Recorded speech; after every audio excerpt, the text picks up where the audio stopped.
Dual brake valve, normal running condition. When the brake pedal is operated, the force is transmitted through the rubber spring in the primary plunger. The primary plunger moves down and closes the exhaust and opens the inlet.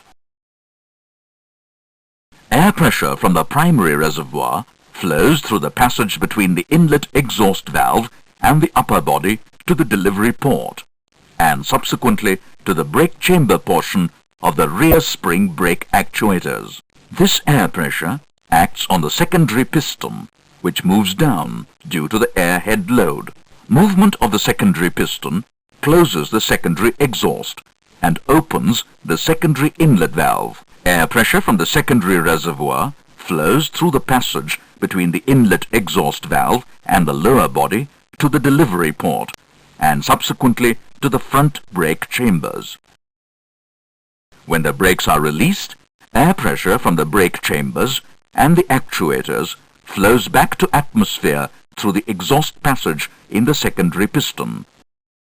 Balancing. Air pressure passing through the inlet ports of the primary and secondary acts on the bottom side of the primary and secondary plungers. When the air head load on the primary plunger equals the load of the rubber spring due to the pedal force, the primary plunger moves up, closing the inlet passage of the primary and retaining the exhaust passage closed. Similarly, when the air head loads on both sides of the secondary plunger are same, the plunger moves up, closing the inlet passage of the secondary, retaining the exhaust passage also closed.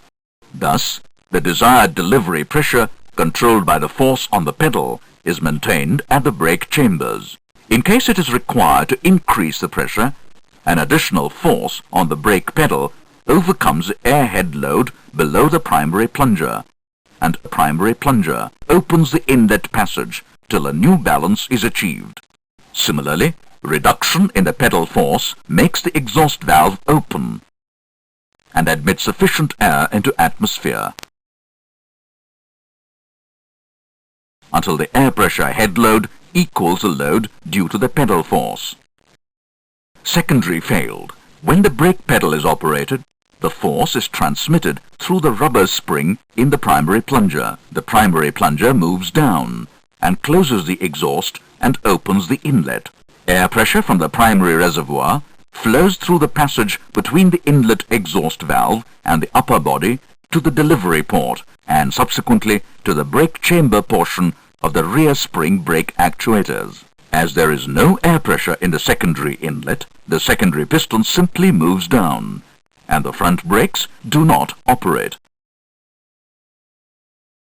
Primary failed. When the pedal is operated, the primary plunger moves down, opening the inlet valve, and further pushing down the secondary plunger mechanically. The exhaust of the secondary is closed and inlet opened, admitting air to the brake chambers through the delivery port. As there is no air pressure in the primary circuit, the rear brakes